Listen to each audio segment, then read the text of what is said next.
कहते हैं script film की रीढ़ की हड्डी होती है, तो आज हमारे स्टूडियो में ब्लॉकबस्टर सैयारा की रीढ़ की हड्डी है। Let's welcome story screenplay writer and associate director Sankalp Sadana and dialogue writer Rohan Shankar. Welcome to Komal Nahta official. Thank you sir. Thank you. सबसे पहले तो कंग्रेचुलेशंस। Thank you. आप लोगों को एहसास है कि कितनी बेहतरीन स्क्रिप्ट लिखी है आप लोगों ने?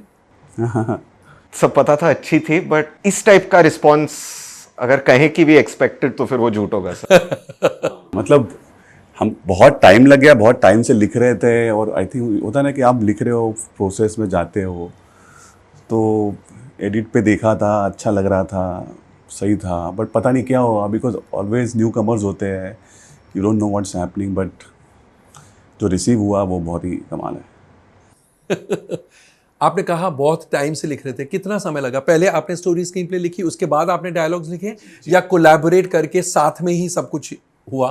सर ऑनेस्टली हम लोग ने पहले स्टोरी स्क्रीन प्ले लिखा था, मैंने मोहित के साथ मिलके, उसके बाद रोहन को भेजा, वो ही वॉज इंटरेस्टेड, तो ये आए और फिर एक ऑलमोस्ट रीराइट हो गया वो पॉइंट पे। हाँ, मैं मतलब जब मुझे मोहित ने बुलाया था, तो मुझे पहले आइडिया सुनाया था बहुत पहले, तो उसके बाद वो कुछ हुआ नहीं। फिर 6-7-8 महीने बाद शायद मैं मिला, तब उसने कहा कि यार मेरा एसोसिएट है, उसके साथ स्क्रीन पे लिखा है तू। तो मैं गया और मैंने पढ़ा, और पढ़ के मुझे इतना अच्छा लगा, और मैंने कहा कि बिकॉज ये एज ए डायलॉग राइटर मुझे इतना स्कोप मिला, उसमें दिखा कि यार कितने इमोशंस हैं, कितने उतार चढ़ाव है, और first half, second half, character का आर्क, एवरीथिंग, मुझे ऐसा लगा कि बहुत कुछ अच्छा मैं शायद ऐड कर सकता हूँ। तो वो थोड़ा लालच मुझे दिखा इनके स्क्रीन प्ले में। सो या, और आई थिंक मेरे से पहले ये लोग 6-7 महीने समवेयर अराउंड दैट 7-8 महीने लग गए थे। हाँ, and then with me also, then we together. और आपको डायलॉग्स लिखने में कितना समय लगा? सर वो प्रोसेस तो चल ही रहा था, वो मतलब 1-2 हमने क्या किया कि एक 4-5 महीने में धीरे धीरे हमने एक ड्राफ्ट बना लिया डायलॉग का, फिर उसका दूसरा 2-3 ऐसे ड्राफ्ट करके, फिर वो draft if I am not wrong YRF में गया। करेक्ट। और जब उनको अच्छी लगी, प्रोसेस शुरू हुआ, फिर भी वो प्रोसेस रुका नहीं राइटिंग का। You keep improving and you keep improvising. वो चलता ही रहा, सेट पे, डबिंग पे। तो डायलॉग सिर्फ चेंज होते गए कि स्क्रीन प्ले भी चेंज होता गया? That is one thing I would definitely like to say, कि रोहन को सिर्फ डायलॉग्स के लिए क्रेडिट नहीं होना चाहिए। Once he came into the picture, हम लोग मिलजुल के we were writing everything including the screenplay. Actually Mohit ने ये इसी चैनल के इंटरव्यू में कहा था कि रोहन शंकर ने कुछ सजेस्ट किया, तो Sankalp Sadana was gracious enough to say कि जॉइंट क्रेडिट दे देंगे बिकॉज आपके सजेशंस अच्छे हैं। And Rohan was so gracious, he sir सवाल ही नहीं, मेरे तो रिस्पॉन्सेस है, मैं राइटर नहीं हूं। तो एग्जैक्टली क्या हुआ बताइए। सब बस एक इंसिडेंट बोलना चाहूंगा। तो हम लोग ने लिखी थी, एक सेक्शन था स्क्रिप्ट का जिसको लेके मुझे थोड़ा इनसिक्योरिटी हो रहा था, विल इट होल्ड। तो मैंने जब लिखा था, आई डन अ लिटिल, कुछ मैंने उसमें फैंसीनेस राइटिंग में कोशिश करी थी ऐड करने की, जो कि पूरी फिल्म में नहीं है, जो अभी नहीं है। करेक्ट, जो अभी नहीं है। सेक्शन था जहां पे मेरे को वो नहीं लग रहा था कि होल्ड करेगा वो एज अ लव स्टोरी और whatever. Mohit saw how insecure I was, so he also accepted मेरा जो वो उसमें एक slightly different, adding a little jazz into it and all. जब रोहन आए, वी टोल्ड हिम कि ये ओरिजिनल था पर ये अभी ऐसे ऐड किया है। इनका फर्स्ट रिएक्शन था कि क्या बात कर रहे हो, ये होल्ड नहीं करेगा, you all must be mad. And he gave us that confidence to just sort of leave, stop being over intelligent about it, बाकी सब छोड़ दो, जो स्ट्रेट फॉरवर्ड आपने दिल से सोचा है, लिखा है, उसी पे स्टिक करो। But to be honest sir, actually क्या है, I have been writing for a long time, और मुझे लगता है कि जैसे स्क्रीन प्ले में जो भी मेरा छोटा मोटा कंट्रीब्यूशन है, डायलॉग्स में संकल्प का बहुत कंट्रीब्यूशन है, मोहित का भी है, मोहित की आइडिया है, मोहित का विजन है। Mohit sir, if his vision at he wants something in this, so as a writers we work towards that, we definitely have our points and everything, but ये हमारे यहाँ पे एक प्रैक्टिस है ऐसे कि भाई थोड़ा, अगर मैंने 2 सीन लिखे तो मुझे क्रेडिट चाहिए, मैंने 2 सीन सजेस्ट किए या इसने 2 लाइनें सजेस्ट की, तो ऐसा नहीं होता है। ये एक प्रोसेस, एक साथ में एक मिलके कोलैबोरेटिव एफर्ट है, मिलजुल के होता है। और अंडर डायरेक्टर सुपरविजन होता है और राइट। तो इस पूरे प्रोसेस में मेरे लिए सबसे अच्छा रहा कि जितना भी टाइम लगा वो इतना अच्छा टाइम गया, क्योंकि कोई भी एक दूसरे को के थॉट्स को काटता नहीं था, कोई भी एक दूसरे को, हाँ ऐसा बिल्कुल नहीं हुआ कि मतलब बहुत मतलब एक स्टूपिड सा थॉट भी मैं दूं ना, उसके बाद भी ये दोनों बहुत टाइम से सोचते थे। So I'm saying कि और वैसा वर्षा आई एम सेइंग ऐसे स्टूपिड कुछ था नहीं ऑनेस्टली। ऐसी इमोशनल फिल्म थी, तो कैरेक्टर्स की जर्नी कहीं भी जा सकती है, you know they can have so many different lines and the way they express it. तो बहुत ऑर्गेनिकली ये प्रोसेस हुआ है। What I loved about the screen play कि वो जर्नी, वो कैरेक्टर का इमोशन कहीं छूटा नहीं, you know, in the screen play. सही बात है। सो दैट्स व्हाट आई मुझे लिखा है कि यार इसमें अगर कुछ अच्छी लाइनें आ जाए मेरी तरफ से तो बहुत अच्छा कुछ निकलेगा। और जितनी बेहतरीन कहानी, जितना बेहतरीन स्क्रीन प्ले, उतने बेहतरीन डायलॉग्स, अगर आप हमको ये समझा सके without revealing too much, because अभी भी बहुत से लोगों ने नहीं देखी है, प्लान कर रहे देखने के लिए, शायद इस इंटरव्यू के बाद भी देखेंगे। अगर आप ये कह सके कि किस पोर्शन में ये फैंसीफुल राइटिंग थी which you all give up without revealing too much? Honestly it was the first half. First half में? हाँ जी। अच्छा, वो एक था कि आपका हमारा कॉन्फ्लिक्ट पॉइंट इंटरवल पे आता है, right? So that only was what I was a little uncertain about. Oh, आप दोनों एक दूसरे को जानते थे, पहले मिल चुके थे, काम तो साथ में नहीं किया बिकॉज ये आपकी पहली राइटिंग है। मेरी पहली तो ये इनका भी डेब्यू है with Ahaan. Lots of people जिनका डेब्यू हुआ है। And he is no less a star than Ahaan Panday और अनीत पड्डा। Yeah. हाँ, तो आप लोग एक दूसरे को जानते थे? नहीं, we met on this film. मतलब आप तो मोहित के साथ काम करते थे, एंड मोहित ने आपको कैसे चुना? तो मुझे लगता है कि उस वक्त मिमी आई थी, मिमी के शायद कुछ अच्छी चीज़ें लोगों को लगी थी और इमोशंस वगैरह थे, और तब मोहित ने मुझे कांटेक्ट किया था। मोहित के दिमाग में उस टाइम एक आइडिया था, तो मैं मिला था और मुझे भी मोहित सूरी का मैं भी फ़ैन रहा हूँ। हम मतलब कलयुग और एक विलन, 2-3 मतलब आशिकी, मतलब बहुत अच्छी फिल्में हैं और एक अलग जॉनर है उनका, उनकी एक एक्सपर्टीज़ एक पर्टिकुलर कहानी कहने में है जो किसी की नहीं है, मुझे ऐसा लगता है। और एज ए राइटर मैं हमेशा I look forward to work with different directors और उनका कुछ क्राफ्ट सीख सकूं। तो he was one of them. तो उन्होंने बुलाया, मैं गया, फिर कुछ हुआ नहीं। फिर नेक्स्ट टाइम जब उन्होंने बुलाया 6-7-8 महीने बाद, तब मैं संकल्प को मिला मोहित के ऑफिस में, और तब मुझे पता चला कि ही वाज एसोसिएट ऑल्सो और इसने स्क्रीन पे लिखा है। Then I read that screen पे, तो वहाँ हम पहली बार मिले और वहाँ से एक जर्नी शुरू हुआ। यू नो, अलग अलग कहानियां सुनने को मिलती है कि this is a remake of a Korean film, this is a remake of a this. Actually honestly truthfully क्या है ये? ओरिजिनल आइडिया है कि आपके दिमाग में आई या आप इंस्पायर्ड हुए, क्या है? See I tell you one thing honestly sir, इस बारे में इतना बात हुआ है that the only thing I think I can say is that Korean film भी बाहर है, available for anyone to see. मेरी फिल्म भी बाहर है फॉर एनीवन टू सी।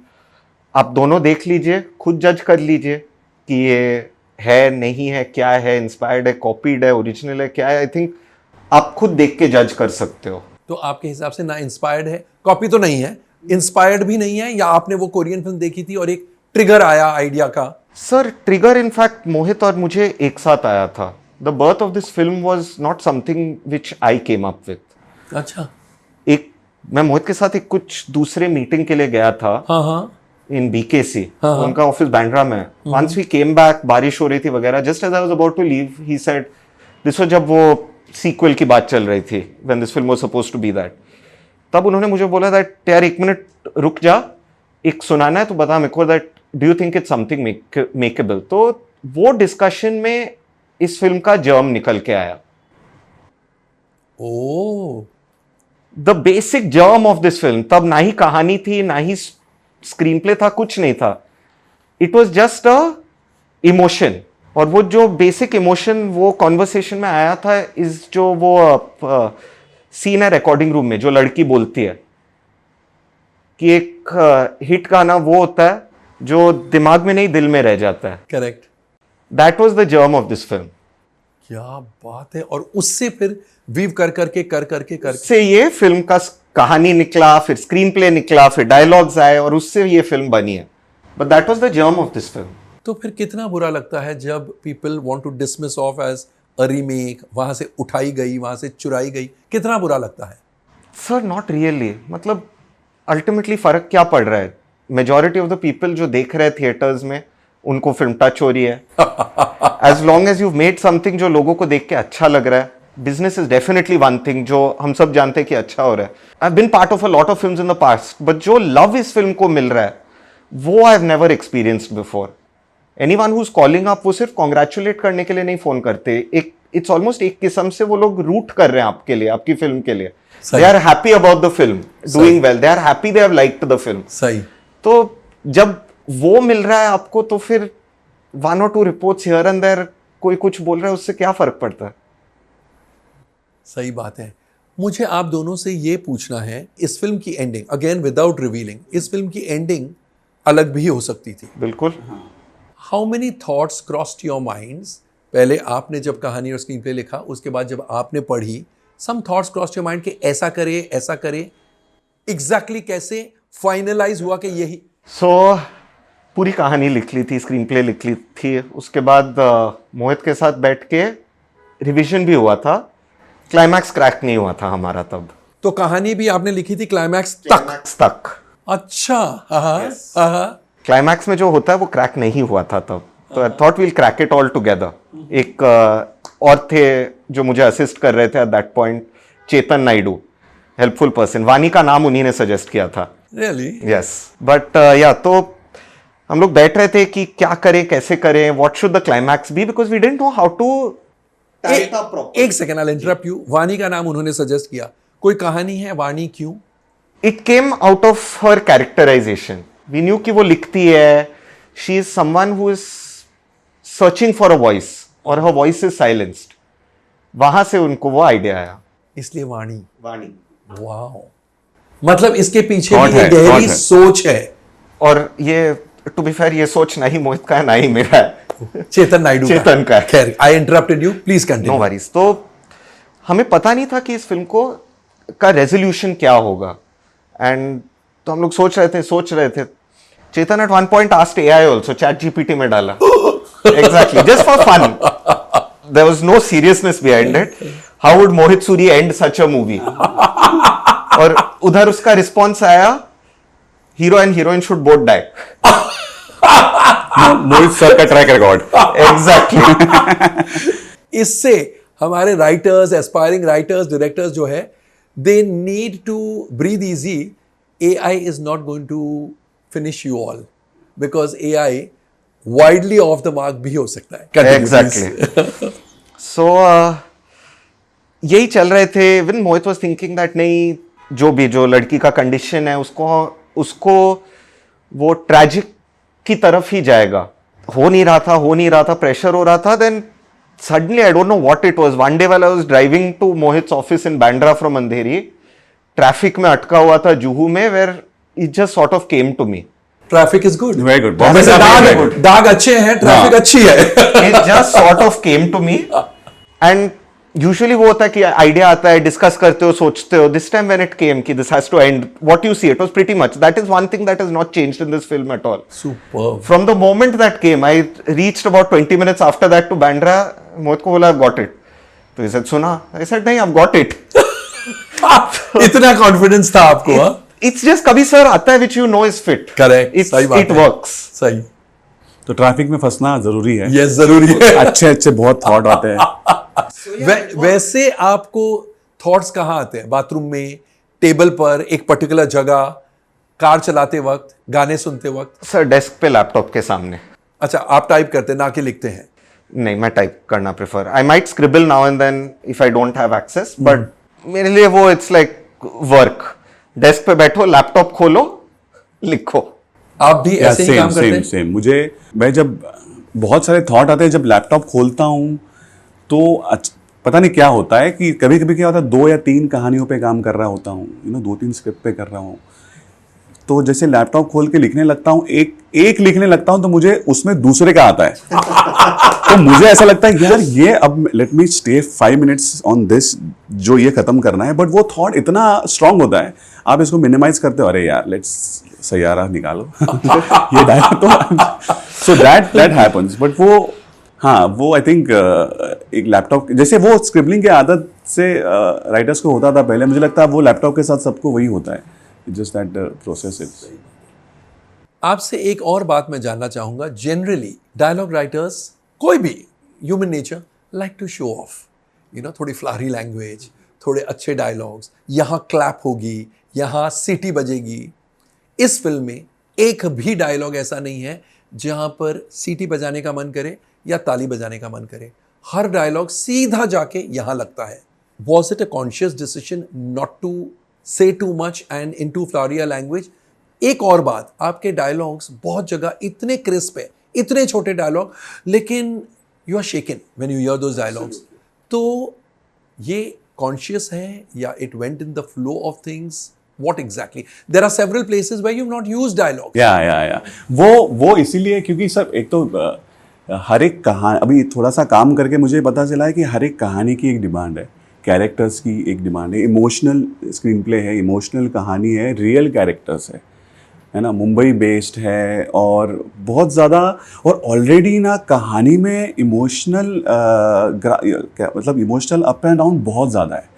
तो उसमें मुझे लगता है कि ज़रूरत नहीं है, क्योंकि स्क्रीन प्ले में सिचुएशन में बहुत सारी चीज़ें हैं, उसमें मैं हैवी डायलॉग्स लिख के उसको और हैवी नहीं बनाना चाहता था।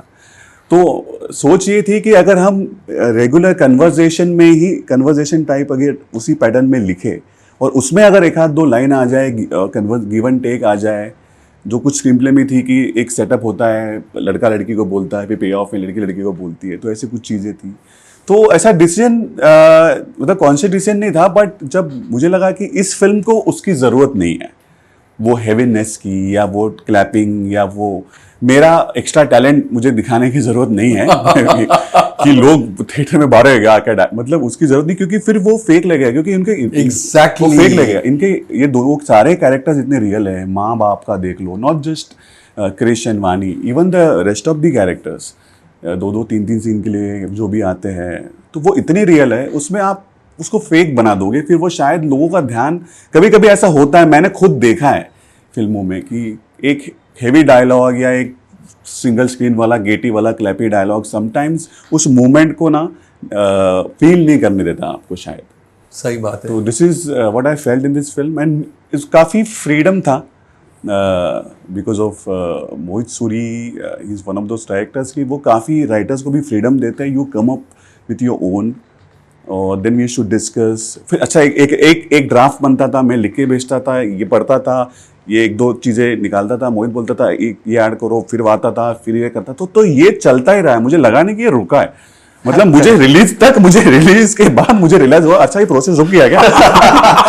आप कुछ ऐड करने वाले थे इनके। Yeah, the one thing I'll say in all this is that sir ये जो बोल रहे हैं कि talent, that is I think जो इन्होंने बोला ना, that is the genius of his thing in this film. आपके लेट्स बी ऑनेस्ट, दो बहुत यंग एक्टर्स थे जिनके साथ you me they are of a different generation. हमें आजकल उनकी लैंग्वेज नहीं मालूम होती, but he has somehow managed to put that balance of language जो उन पे भी रियल लगे, it is new age enough कि उन पे फेक नहीं लगे, while still maintaining that basic emotional जो एक Bollywoodness होना चाहिए, he has still retained that and balanced that with that new age way in which how these people will talk.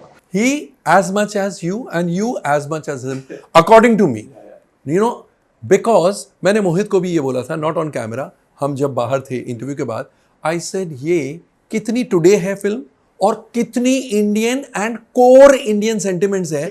मिसाल के तौर पर, I don't know, मैंने ऐसा इंटरप्रेट किया, वो जो सीन है जब माँ दही वाला, उससे पहले माँ चिल्लाती है अपनी बेटी पर, तेरे को मालूम नहीं, ये छोड़ के whatever, उसके बाद वो जब दही देती है, आई सेड कितनी फॉरवर्ड थिंकिंग माँ है, कितने फॉरवर्ड थिंकिंग पेरेंट्स है, उनको मालूम है कि ये अब साथ में जा रहे हैं, इनकी शादी नहीं हुई है, she has accepted the modern concept and is giving दही टू द बॉय ऑल्सो। मतलब आपने एक ही झटके में ये दिखा दें कि ट्रेडिशनल पेरेंट्स, बट जरूरत पड़ने पर उनकी मॉडर्न थिंकिंग कितनी मॉडर्न हो सकती है। ये थॉट आपके दिमाग में भी आया था? So आया था बट नॉट दैट कॉन्शियसली, क्योंकि I tell you what we were aiming at always. हमारा एक ट्रेडिशनैलिटी हमेशा रहा है in the country. That is always been there. आपकी जो भी films, which ever are the big films, जो भी फिल्म्स याद रहे, उनका इमोशन हमेशा सेम ही होता है.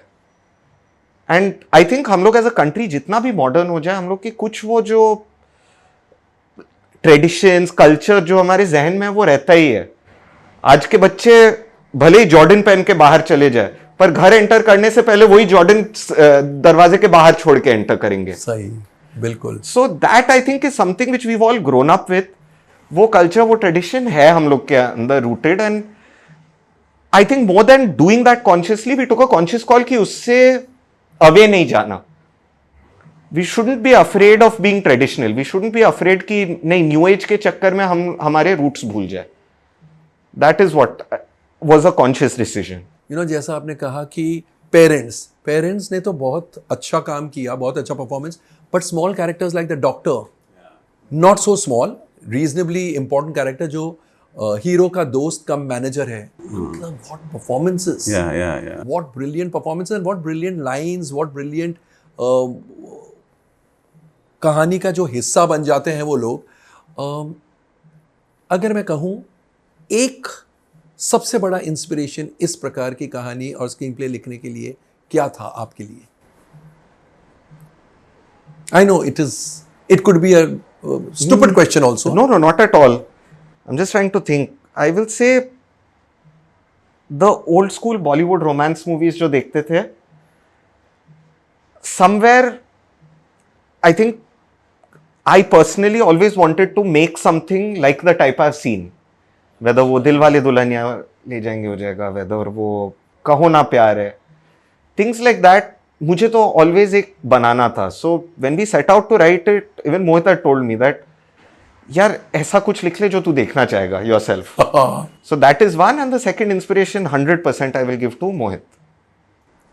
ऐसी क्या बात कही उन्होंने कि आप इतने इंस्पायर हो गए? कुछ ब्रीफ या? सर बात नहीं कही, वो it's a relation we had over the years. Joined him as a second AD. कितने साल पहले? हाफ गर्लफ्रेंड, मतलब 2016 में. 9 साल हो गए अभी. उसके बाद मैंने बाहर काम किया. I wasn't like one of those stuck only with him, but somehow kept gravitating back. And उनके साथ हमेशा वो था that whatever role you are playing in a film, you must have ownership. आपको नहीं लगना चाहिए कि आप मोहित सूरी की फिल्म पे काम कर रहे हो, आपको लगना चाहिए कि आप अपनी फिल्म पे काम कर रहे हो. तो वहां से you start having ownership on things. तो when we were on that balcony और ये एक आइडिया आया दैट जब somehow वो मुझे हिट हुआ, एंड आई थॉट कि ये फिल्म बननी चाहिए. मैं बनाऊं, वो बनाए, कोई और बनाए, ये फिल्म बननी चाहिए. So that is how it sort of happened. Too good. शायद इसी वजह से फिल्म मेकिंग को एक कोलैबोरेटिव एफर्ट कहते हैं. 100%. Whether it was with Mohit at that time, बाद में once Rohan came, तो it was always together only.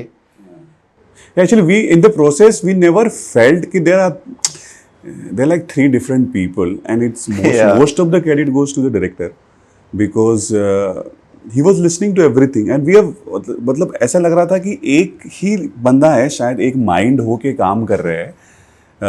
क्योंकि ऐसा कोई भी एक टाइम के बाद जब एक ड्राफ्ट आया डायलॉग का, उसके बाद ऐसा कोई भी ऑफ नहीं जा रहा था. होता नहीं जनरली, बिकॉज जनरली इन को राइटिंग ऑल्सो इट हैपन्स क्या लिखने के बाद एक ड्राफ्ट के बाद एक दूसरा राइटर कुछ और ही सोच रहा है मेरे को, लेकिन कोई ऐसा ऑफ नहीं जा रहा था. So all were in sync and सुर में, सेम सुर में थे. हाँ, इमोशन पकड़ लिए थे शायद, हमने इमोशन पकड़ लिए थे. तो एक बार वो पकड़ने के बाद जैसे शायद ऑडियंस को फील हो रहा है, हम तो पहले से ही फील कर रहे थे. So many scenes, so many things that happened. जब हम लिखते थे और मैं आके बोलता था यार ये बहुत गलत हो रहा है यार क्रिश के साथ. और हम लोग ऐसे घंटों, अरे यार क्या करें, and we should feel for the character. लेकिन लिखते वक्त, आप कहानी या स्क्रीन प्ले लिखते वक्त और आप डायलॉग्स लिखते वक्त कभी ऐसे रोना आया? नहीं, नॉट, मतलब लिखते वक्त तो नहीं आया. और फिल्म देखते वक्त यू कैन से मुझे नहीं आया. It won't change the fortunes of the film. I'll tell you what, it's not that. फिल्म देखते देखते तो पोस्ट का भी पार्ट था, तो you keep watching it in Yeah, very yeah. Fragmented ways, Exactly, right? exactly. उसके बाद डिलीवरीज होती हैं, सेंसर डिलीवरी, ये डिलीवरी, वो You are delivery, too burdened with so many other factors. And हर डिलीवरी के पहले क्यूसी होता है, but it's there in the back of your mind कि मुझे ये भी करेक्ट करना है, ये भी करेक्ट करना है, तो you are seeing it very mechanically. When it actually hit me, honestly, sir, was जब मेरा फाइनल डिलीवरी था, उसका एक लास्ट मैं QC कर रहा था at about 2:30 at night. I had to QC is quality control. Correct, sorry. So I had to deliver the film next morning at noon or something. So everything was put together finally. मैं और एक assistant मेरा जाके 2:30 बजे रात को final QC कर रहे थे. I think वो that was the first time I watched the film without anything on the back of my head. मेरा काम हो गया था. It was a very कोई ग्लिच नहीं है वो सब देखने के लिए. Somehow वो खत्म होने के बाद, by the time it got over, it was 5:30 a.m. in the morning. When I walked out, no, I immediately messaged Mohit that, sir, for the first time, I think कुछ तो स्पेशल किया है. I didn't know this level and all, but at that time it sort of hit me. वो 2:30 a.m. to 5:30 a.m. का time ऐसे निकल गया, I didn't even realize. Actually next day I met him, और इसने मुझे एक चीज़ बोली कि इसने बोला भाई, मतलब हम भी डिस्कस करते रहते हैं क्या होगा, ये वर्क कर रहा है, वो वर्क कर रहा है, यू नो. उसने मुझे एक चीज़ बोली थी कि भाई अभी इस पिक्चर में हम इससे ज़्यादा कुछ नहीं कर सकते. This line he told, and I felt very good कि बाबा जितना हमारी तरफ से देना था, बिकॉज 2:30 बजे जो इसने जो मैजिकल स्क्रीनिंग हुई देखी, मैजिकल आवर में इसने देखा, बिकॉज उससे पहले तक एवरीबडी लाइक, अरे सी फिल्म आप हमेशा डिस्कस करते हो, अरे वो बाप का वर्क कर रहा है क्या, ये कर रहा है क्या, वो कर रहा है क्या, यू नो, हम उस प्रोसेस में ही रहते हैं हमेशा. एंड सबसे ज़्यादा ये एसोसिएट भी था, तो ज़्यादा बहुत ज़्यादा था उसमें. तो ये मैंने सुना, मुझे लगा कि यार हाँ, मतलब तब मैंने उस तरीके से सोचना शुरू किया, मतलब हाँ इट्स ट्रू कि अब क्या ही कर सकेंगे इससे ज़्यादा एक फिल्म के लिए. तो जितना था अंदर इमोशन, जो एफर्ट जो भी था वो हो गया. अब let's see. So Leave the rest to God and to the public. Yeah. Public to God है. Yeah, public. Ultimately you have to leave it to the public. मुझे जितना अच्छा लगे, बुरा लगे, कोई फर्क नहीं पड़ता. 2 न्यूकमर्स को आप लोग इंट्रोड्यूस कर रहे थे. The urge to use today's lingo, today's language, जहाँ पर गालियाँ फ्री में दी जाती है, एकदम easily दी जाती है, and you know the language is very different. हम जैसे डायलॉग्स बोलते वैसे नहीं है. आपने फिल्मी डायलॉग्स तो नहीं इस्तेमाल किए हैं, लेकिन वो भाषा कंप्लीटली नहीं इस्तेमाल की है जो आज के न्यू कमर्स इस्तेमाल करते हैं. ये क्यों सोचा आपने? वो सर मतलब वो एक दो बार आई थिंक शूट पे एक आध दो ऐसे वर्ड्स शायद आ भी गए थे, बट लेटर वी डिसाइडेड कौन कि हमको नहीं चाहिए वो, because end of the day हमारी फिल्म ट्रैवल करेगी और फैमिली फिल्म है, हर जगह ट्रैवल करेगी. तो एक अगर उस गाली से एक इमोशन ही आएगा ना, तो वो बिना गाली के आ जाए तो क्या प्रॉब्लम है. दिस इज व्हाट कि अगर मैं कुछ बोल दूं, अच्छा इससे पता चलेगा मुझे गुस्सा आया, बट ये बिना बोले भी तो आ सकता है. ये तो एक्सप्रेशन से आ सकता है, म्यूजिक से आ सकता है, जो तो ऐसे कुछ नहीं था कि हम मुझे ऐसा लगता है कि हम इतने सालों तक तो हम पिछले कुछ सालों से पैटर्न है, इतने सालों से तो हम कर ही रहे. मतलब आनंद से लेके DDLJ से लेके तो हम कर ही रहे, कहीं पे कुछ है ही नहीं. तो स्टिल अभी भी आप वो फिल्में देखते हो, आपको कनेक्ट करती है, अच्छी लगती है. सो जहाँ पॉसिबल है वहाँ, मतलब जहाँ ज़रूरी नहीं है वो नहीं है, ठीक है. So that's what we decided consciously कि ऐसा कुछ. यू नो स्क्रीन पे राइटिंग में बैक एंड फोर्थ बहुत होता है. ये लिख दिया, फिर देन यू गो बैक के नहीं ये. मुझे खास एक सीन आपको पूछना है. जब फर्स्ट टाइम लड़का लड़की मिलते हैं, लड़की अपनी डायरी भूल जाती है, उसका आपको रियलाइज होता है कि ओ माय गॉड, जो बाद में बताया है मैं नहीं रिवील करूंगा, तो ये जो डायरी भूल जाती है वो आपने बाद में प्लांट किया, ये नेचुरल फ्लो में आई कहानी में? I want to know that. Sir ये वाला तो खैर नेचुरल फ्लो में आ गया था, because we needed a reason to have the boy and girl. अच्छा, उसी तरह natural flow. That being said, उसका पे ऑफ उधर, there was a conscious decision to sprinkle that fact through the film. आप अगर देखेंगे वो सिर्फ एक इंस्टेंस नहीं है, उसके बाद तो कई इंस्टेंसेस है. बिल्कुल. और एक वो थॉट था टाई अप करने का हमेशा कि it's a cruel irony, but जिस चीज के वजह से वो छोड़ के जाती है वही चीज के वजह से वो मिलती है उससे. That was always a plan to have that as an underlying thing. मतलब बहुत इवॉल्व्ड राइटिंग है। आपके पास कॉलर नहीं है, कॉलर कर लीजिए। इवॉल्व्ड राइटिंग है तो है, and the public is saying that. Correct. Honestly sir, I don't think उतना कुछ फैंसी टर्म यूज करना जायज बनता है, बिकॉज हमने उतना सीरियसली, उतना फैंसीली सोचा नहीं। हमें कहानी अच्छी लगी थी, एक आइडिया अच्छी लगी थी, which we thought we should make this. तब तो कोई प्रोड्यूसर नहीं था, कोई नहीं था। It was just an idea which we both really like. I started writing it. The more I wrote it, the more I thought एक ease था लिखने में. You didn't have to force anything. It just sort of came one after the other. और वो मजे में हो गया सर। सी, आपने कितना बड़ा लेसन एस्पायरिंग राइटर्स या इवन एस्टैब्लिश्ड राइटर्स को दिया है। आपने सीधे सच्चे शब्दों में ये कहा है कि be honest to your script, उससे बेहतर स्क्रिप्ट हो ही नहीं सकती है। सो जो आप बोल रहे हैं इतनी फैंसीफुल नहीं थी, बट वही तो जीत है इस स्क्रिप्ट की ना, कि आप लोग, you did not set out to make a hit, you set out to make an honest film. Exactly. It was something which we were convinced about. It was something which we liked, which we thought कि नहीं, ये अगर हम लोग theatre में जाके देखेंगे तो हमें अच्छा लगेगा. This is something which we would like to watch on screen. That was the thought behind it. कितनी बार आपने देखी है फिल्म पब्लिक के साथ? पब्लिक के साथ मैंने 2 बार देखी। पहले ही दिन फर्स्ट शो में कुछ 15-20 दोस्तों को लेके गया था और फैमिली को लेके गया था, और पहले दिन 70% पहले शो की ऑक्यूपेंसी होती है, तो आपको लगता है भाई साहब ये तो कुछ इंटरेस्टिंग है। बहुत पहले भी मैंने अपनी दूसरी पिक्चर भी देखी हुई है। लेकिन आपने जो आपकी फिल्में हैं, लाल बाग की रानी मराठी में, लुका छुपी हिंदी में, फिर सूरज पे मंगल भारी, सैयारा तो ऑफकोर्स अभी आई, मिमी आपने लिखी है, तो उन फिल्मों के रिएक्शंस और इस फिल्म के रिएक्शन में बहुत ज़्यादा अंतर था। मैं ये बता रहा हूँ कि मैंने इसको बताया था कि मुझे भी मतलब वो अच्छा काम हुआ, अच्छी फिल्में सक्सेसफुल हुई और मुझे रिकग्निशन मिला उसके लिए। लेकिन टू बी ऑनेस्ट कि वो सारा रिकग्निशन अब तक का एक तरफ है, और सैयारा के 3 दिन के बाद सैयारा के 3 दिन में जो रिकग्निशन और जो कॉल्स और जो मतलब काफ़ी सारे फिल्म वाले सीनियर डायरेक्टर्स, ये वो काफ़ी लोगों का, तो वो जब मुझे समझ में मुझे लगा कि यार ये तो मैं कोई प्लान ही नहीं कर सकता। इट्स नॉट दैट कि ये बहुत ऑर्गेनिकली लोगों को बहुत ज़्यादा टच हुई है तब जाके ये मिलता है, तो ये आपके हाथ में है ही नहीं। हम प्लान कर ही नहीं सकते। It's like you just keep doing your work. कभी अच्छा ज़्यादा मिलेगा, कभी कम मिलेगा, कभी ऐसे मिलेगा जो किसी ने सोचा ही नहीं। सो इट्स लाइक दैट कि तो हाँ, काफ़ी ज़्यादा मतलब मुझे लगता है कि सैयारा के बाद एक रिकग्निशन एक थोड़ा सा अप हुआ है।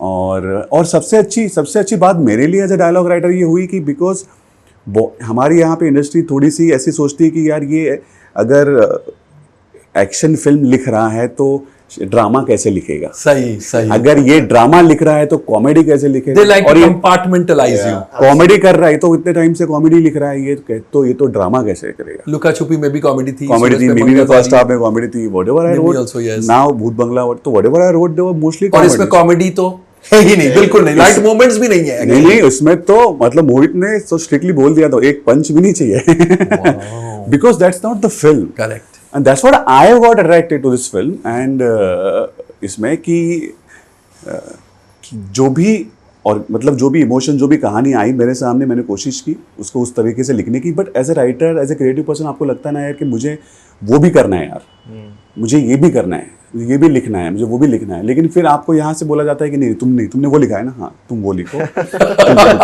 सो सबसे बड़ी चीज़ मेरे लिए हुई कि मुझे लिटरली 2 डायरेक्टर्स ने कॉल करके, एक डायरेक्टर ने, तो मैं नाम नहीं लूंगा, उसने मोहित सूरी को कॉल किया, बोला कि यार ये डायलॉग रोहन नहीं लिखे है क्या। That is one of the biggest compliments. क्योंकि उनके लिए मैंने कुछ लिखा है जो एक्शन कॉमेडी वाला जोन है, तो उन्होंने फोन, तो मोहित बोला हाँ यार क्या बात कर रहे हो यार, उसने लिखे ये, तो मुझे फोन आया, मैंने बोला यार आप कैसे बात कर सकते हो। बट देन आई रियलाइज उनकी कोई गलती नहीं है। This is the way industry और people, studios and all they think. This is the way they probably आपको एक कैटेगराइज कर देते हैं कभी कभी। But it's great that this thing happened. And पता मतलब मुझे, अगर मैं बोल सकता हूँ कि भाई कि ये वाला जॉनर रोमांस ड्रामा जो भी है सक्सेसफुली जो भी छोटा मोटा अच्छा किया है, यू नो आपने उस सवाल का जवाब नहीं दिया जो मैंने इनको और आपको दोनों को पूछा था कि इन्होंने तो कहा कि नहीं इतनी लंबे समय से मैं लिख रहा था and you know I was so I didn't really cry. आपने जब कहानी और स्क्रीन प्ले पढ़ी, पूरी स्क्रिप्ट पढ़ी विदाउट द डायलॉग्स, आपको रोना आया कि आपको भी रोना नहीं है? नहीं, मुझे इमोशन फील हुए। अच्छा। Because I think because he created that and with Mohit, तो शायद उनके लिए वो नहीं था, मेरे लिए मैं तो एक नई चीज पढ़ रहा हूँ। एग्जैक्टली और आपको तो पूरी तैयार स्क्रिप्ट थी। हाँ, तो they एक- were doing it in bits and parts। हाँ करेक्ट, तो उसमें और काफी डिस्क्रिप्टिवली इमोशंस लिखे हुए थे। और दूसरी चीज जो मैंने बोली थी कि मैंने पहली बार एक स्क्रीन प्ले देखा था जहां पे जो म्यूजिक है वो प्रॉपरली हर एक स्टेज पे लिखा गया है और music is a part of a screen play.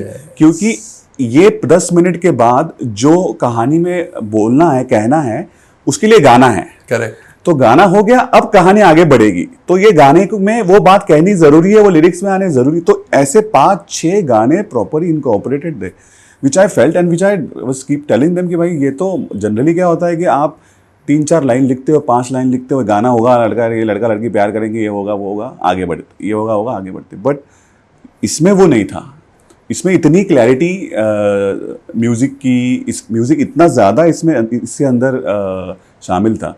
I think that is why Mohit ने भी जो क्रिएट किया with music directors and all, क्योंकि वो साथ सबका एक, अगर आप अभी भी फिल्म देखें तो मुझे सबसे अच्छी बात लगती है कि कोई भी गाना ऐसे नहीं है कि चलो गाना डालना है। करेक्ट। वो उसका एक रीज़न है, वो एक थॉट कह रहा है, एक बात कह रहा है और हम आगे बढ़ रहे हैं। आगे बढ़ रहे। एग्जैक्टली। सो आखिरी सवाल आपसे। जी सर। पहली फिल्म में इतनी बड़ी सक्सेस मिल जाती है, अब इसके बाद क्या? डर, प्रेशर या super confidence? I would say confidence तो है पर डर भी थोड़ा सा है, क्योंकि now this is something which I will have to live up to for the rest of my life most likely, but happiness more than anything else. कि जो हमें लगा था, जो कॉन्फिडेंस हम लोग को अपने कहानी में था, that has been validated in a very big way, और उससे एक अंदर खुशी मिलती है, एक मोटिवेशन मिलता है to do more work. I think that is what it is. और आपके पिताजी जी। पूजनीय विजय सदाना साहब, जिन्होंने प्यार झुकता नहीं जैसी ब्लॉकबस्टर फिल्म सालों पहले बनाई थी, डायरेक्टेड दैट फिल्म, उनके क्या कमेंट्स थे जब उन्होंने आपकी फिल्म देखी? सर वो बहुत बहुत ज़्यादा प्राउड थे, टू अ पॉइंट वेयर, मतलब I think as a father वो he will always see me as a child. वो जानते हैं कि मैं काम कर रहा हूँ, he knows I been at it, he was very adamant from the beginning कि मैं उनके साथ ये फिल्म डिस्कस ही ना करूँ। From the first day I started writing, उन्होंने बोला था कि नहीं, मैं स्क्रीन पे देखूंगा। क्या बात है। So for him too, he saw something which I think even he didn't expect. Fantastic. In his eyes, I will always be a child. So he was very overwhelmed. Superb, superb. And वो English में कहावत है ना, the child is the father of the man. Absolutely. संकल्प, thank you so much. Thank you, sir. Thank you for being on the Thank you, show. sir. Thank you. बहुत बहुत अच्छा लगा आप लोगों की इनसाइट्स, और आप लोगों ने किस तरह ये प्रोसेस को पूरा किया, कैसे स्टोरी, स्क्रीन प्ले, डायलॉग्स लिखे, ये शेयर करने के लिए बहुत बहुत शुक्रिया। बहुत बहुत धन्यवाद। Thank you for thank you having sir, us, thank sir. You for having. Thank you. तो दोस्तों, ये थे संकल्प सदाना और Rohan Shankar, the writers of Saiyaara. अब अगर आपने फिल्म नहीं देखी है, probably you will enjoy it even better after watching this interview। और अगर आपने फिल्म देखी है, मैं तो इतना कहूँगा, वापस देखिए। You will realize so many other nuances which शायद आपने पहली स्क्रीनिंग या दूसरी स्क्रीनिंग में मिस की हो। Keep watching Komal Nata Official।